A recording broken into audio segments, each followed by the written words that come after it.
بسم اللہ الرحمن الرحیم۔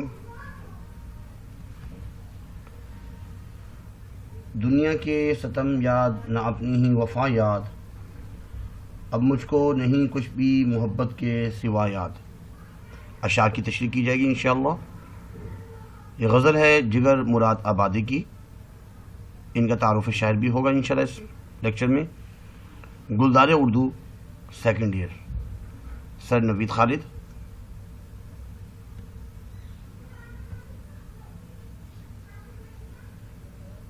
اس میں شاعر فرما رہے ہیں،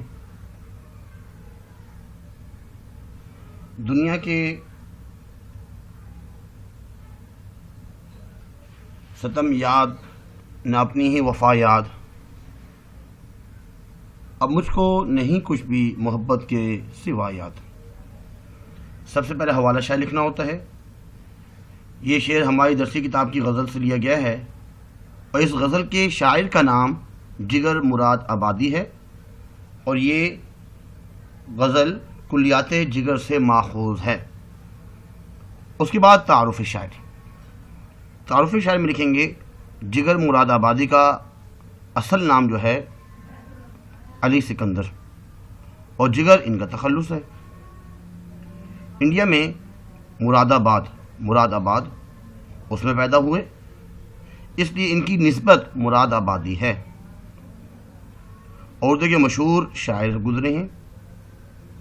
آپ 20ویں صدی کے اردو کے مشہور شاعروں میں سے ایک شاعر ہیں۔ آپ کو سب سے زیادہ نظموں کو جمع کرنے پر ایوارڈ ملا۔ 1890 میں پیدا ہوئے مراد آباد میں، اور 1960 میں آپ کا انتقال ہوا۔ ابھی آپ چھوٹے ہی تھے کہ والد صاحب کا انتقال ہو گیا، اس لیے آپ کو شروع ہی سے کافی مشکلات کا سامنا کرنا پڑا۔ دیوان کلیات، دیوان آپ کا ایک دیوان ہے کلیات جگر کے نام سے، جو ان کی غزلوں، نظموں، قصائد و قطعات کا مجموعہ ہے۔ ان کی جو تصانیف ہے وہ داغ جگر، شعلہ طور اور آتش گل، یہ تین جو ہے ان کی تصانیف جو ہمارے نصاب میں شامل کی گئی ہیں، لکھا ہوا اس میں۔ اس کے بعد فنی خوبی، اگر ہم اس میں دیکھتے ہیں، فنی خوبی پہلا شعر ہے تو مطلب بھی ہے، اور اس میں اگر ہم یہ دیکھیں، ایک تو اس میں لکھا ہے ستم، ظلم کو بولتے ہیں، اور ایک وفا، یہ دونوں آپس میں جو ہے ایک دوسرے کی ضد ہے، اس لیے اس کو ہم کہیں گے صفت تضاد۔ شاعر فرما رہے ہیں کہ مجھے تم سے محبت اس قدر بڑھ گئی ہے کہ اب مجھے تمہاری محبت کے سوا کچھ بھی یاد نہیں رہتا۔ تم جو ہے مسلسل ظلم و ستم کرتے رہتے ہو، لیکن اس کے باوجود میں تمہاری تمام ظلم و ستم کو بھول چکا ہوں، اور میں تمہاری محبت میں اپنی وفا تک کو بھول چکا ہوں کہ میں نے تم سے جو وفائیں کی تھیں۔ اب میری حالت جو ہے وہ ایسی ہو چکی ہے کہ میں دنیا کی ہر چیز کو بھلا چکا ہوں، اور اپنے آپ کو بھی بھلا چکا ہوں۔ میرے خواب و خیال میں بھی تم ہی ہو، اور اب مجھے محبت کے سوا کچھ بھی یاد نہیں۔ اس کے بعد شعر نمبر 2، یاد میں شکوائے بالب، یہ الفاظ ہے بالب، با الگ ہے اور لب الگ ہے، لب بولتے ہیں ہونٹوں کو۔ تھا مجھے یہ بھی نہ رہا یاد، شاید کہ میرے بھولنے والے نے کیا یاد۔ اس میں اصل میں جو بات بتائی جا رہی ہے، جو مرکزی خیال بنے گا، وہ یہ بات بتائی جا رہی ہے کہ محبوب کے بارے میں شکوہ شکایت کرنے پر ندامت، کہ جب وہ محفل میں لوگوں سے شکوہ شکایت کر رہے تھے تو اس وقت اس کا محبوب اس کو یاد کر رہا تھا۔ شکوہ بالب، اس کے معنی یہ ہیں زبان سے شکوہ، لب زبان کو کے معنی میں آتا ہے، ہونٹوں کے معنی میں آتا ہے، تو مراد یہاں پہ زبان سے شکوہ۔ اور بھولنا تو آسان ہی ہے، بھولنے سے مراد ہوتا ہے یاد کرنا، بھول جانا۔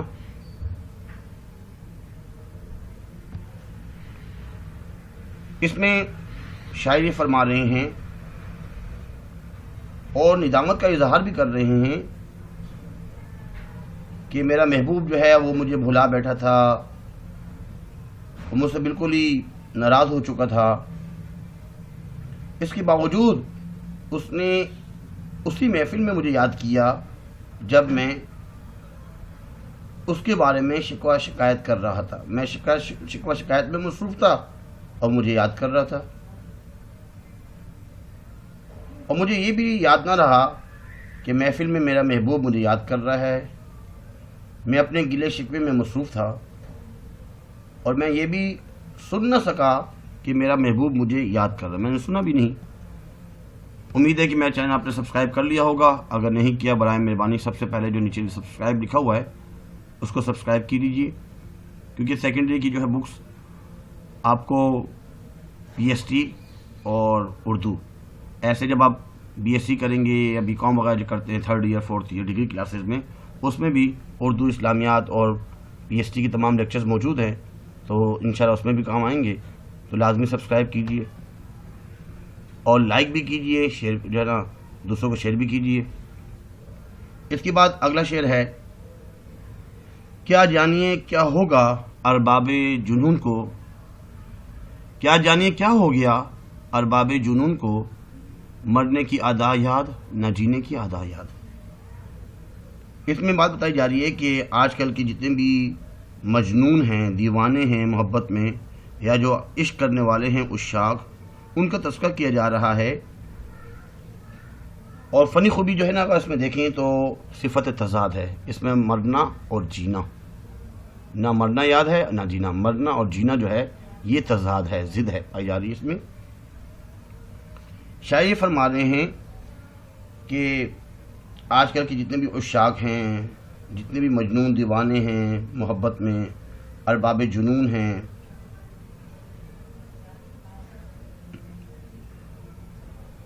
وہ جو ہے پہلے جیسے عاشق نہیں رہے، اور نہ کبھی ان کی محبت کے امتحان سے ان کو کبھی پالا پڑا ہے، کیونکہ محبت میں کافی آزمائشیں آتی ہیں، امتحانات سے پالا پڑتا ہے، امتحانات کے بعد جو ہے انسان صحیح عاشق بن سکتا ہے۔ محبت کے دیوانوں کو یہ بھی کیا معلوم کہ عشق کیا چیز ہے، نہ انہیں عشق میں مرنا آتا ہے نہ ہی عشق میں جینا آتا ہے، اور یہ ارباب جنون کو کیا ہو گیا، نہ ہی انہیں مرنے کی ادا یاد ہے اور نہ ہی جینے کی ادا یاد ہے۔ اس کے بعد شعر نمبر 4، میں ترک راہ و رسم جنون کر ہی چکا تھا، کیوں آ گئی ایسے میں تیری لغزش پا یاد۔ محبت کی راہ میں اس کو میں ترک کر چکا تھا، محبت کو ترک کر چکا تھا، اور جو دیوانگی کی رسم و رواج ہیں اس کو ختم کر چکا تھا، لیکن کچھ لغزش جنبش جو ہے وہ یاد آ گئیں، محبوب کی کچھ ادائیں یاد آ گئیں، جس کی وجہ سے میں نے ترک محبت وہ چھوڑ دیا۔ رسم جنون اصل میں دیوانگی کی کیفیت کو کہتے ہیں، جنون میں جو رسم و رواج ہیں یا مراد یہاں پہ دیوانگی کی کیفیت۔ اس کے بعد تشریح میں شاعر فرما رہے ہیں کہ محبوب کی ظلم و ستم کی وجہ سے اور اس کی بے التفاتی اور بے رخی کی وجہ سے میں نے یہ ارادہ کر لیا تھا کہ میں اب محبت کو ترک کر دوں گا، اور محبت کی جو رسم و رواج ہے اس کو بھی ختم کر دوں گا، لیکن فوراً ہی مجھے یہ پاؤں کی جنبشیں یاد آ گئیں، اور تیری وفائیں اور تیری رقص کی محفلیں یاد کر کے اور تیری کچھ اداؤں کو یاد کر کے میں نے ترک محبت کا ارادہ چھوڑ دیا۔ شاید جو ہے یہاں پہ استفہامی انداز میں، سوالیہ انداز میں فرما رہے ہیں کہ نہ جانے تمہاری لغزش پا مجھے کیوں یاد آ گئی، اس وقت کیوں یاد آ گئی، میں تو تمہیں چھوڑنا چاہ رہا تھا۔ اس کا آخری شعر، 5واں شعر، کیا لطف کہ میں اپنا پتہ آپ بتاؤں، کیجئے کوئی بھولی ہوئی خاص اپنی ادا یاد۔ اس میں جگر مراد آبادی فرما رہے ہیں کہ میرا محبوب مجھے ایسا بھول گیا جیسے میں اس کے لیے ناآشنا ہو گیا، اور اس کو میرا نام تک یاد نہیں، میرا پتہ تک یاد نہیں، اور اب وہ مجھ سے میرا نام اور میرا پتہ پوچھ رہا ہے۔ شاعر یہ فرماتے ہیں کہ تم میری وفاؤں اور اداؤں کو جو بھول چکی ہو، اگر یاد کرو تو نام اور پتہ آپ کو معلوم ہو جائے گا۔ ہماری بہت سی وفائیں تم سے وابستہ ہیں، تمہاری ایک ایک ادا ہمیں باتی تھی، اگر تم ان اداؤں کو یاد کرو تو تم مجھے پہچان لو گے، اور پھر تمہیں جو ہے مجھ سے پتہ معلوم کرنے کی ضرورت نہ پڑے گی۔ اس کو ہم آگے پڑھتے ہیں۔ سبسکرائب اور شیئر لائک لازمی کیجیے۔ شعر نمبر 1، حوالہ شاعر، تعارف شاعر لکھیں گے، اس کے بعد تصانیف،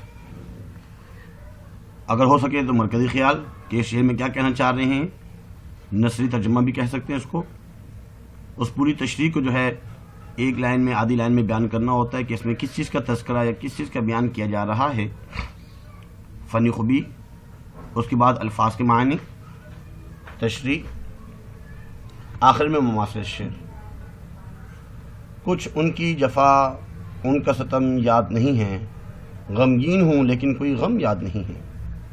شعر نمبر 2، اس کے بعد حوالہ شاعر لکھنا ہوتا ہے، اس میں تعارف شاعر، مرکزی خیال۔ مرکزی خیال ہے کہ محبوب کے بارے میں شکوہ شکایت کرنے پر ندامت۔ الفاظ کے معنی اس طریقے سے لکھنا ہوتا ہے، شک، شکوہ، بالب،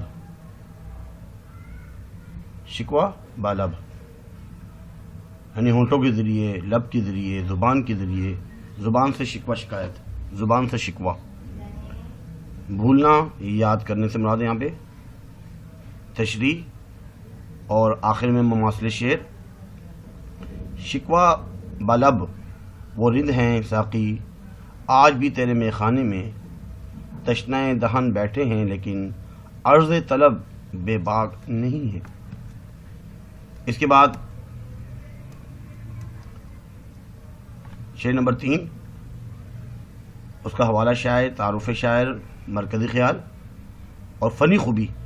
فنی خوبی اس میں جو نا صفت تضاد ہے، الفاظ کے معنی لکھنے ہوتے ہیں، اور اس کے بعد تشریح کے بعد مماثل شعر میں شاعر فرما رہے ہیں، ارباب جنون پر فرقت میں اب کیا کہیں کیا کیا گزری، اب کیا کہیے کیا کیا گزری، آئے تھے سو ادائے الفت میں، کچھ کھو بھی گئے کچھ پا بھی گئے۔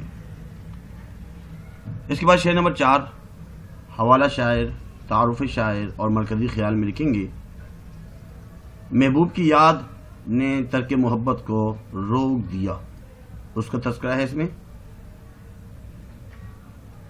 مرکزی خیال کے بعد الفاظ کے معنی، تشریح اور مماثل شعر میں لکھیں گے، دم آخر جو آئے ہیں تو مرنے بھی نہیں دیتے، مجھے وہ یاد دلواتے ہیں پیمانے وفا میرا۔ شعر نمبر 5، حوالہ شاعر، تعارف شاعر اور تشریح کے بعد مماثل شعر لکھیں گے، بھولی ہوئی صدا ہوں مجھے یاد کیجئے، تم سے کہیں ملا ہوں مجھے یاد کیجئے۔ امید ہے آج کی غزل آپ کو سمجھ میں آ چکی ہوگی، اور لازمی اپنے دوستوں میں شیئر کیجئے، اچھے کمنٹس کر سکتے ہیں آپ، لائک لازمی کیا کریں، اور بہت سے ایسے لوگ جنہوں نے اب تک سبسکرائب ہی نہیں کیا، لازمی برائے مہربانی سبسکرائب کریں، میرے سے خوشی ہوتی ہے۔ آج کے لیے اتنا ہی کافی ہے، اپنا خیال رکھیے گا، اللہ حافظ، وما علینا الا البلاغ المبین، جزاکم اللہ خیر فاحسن الجزاء۔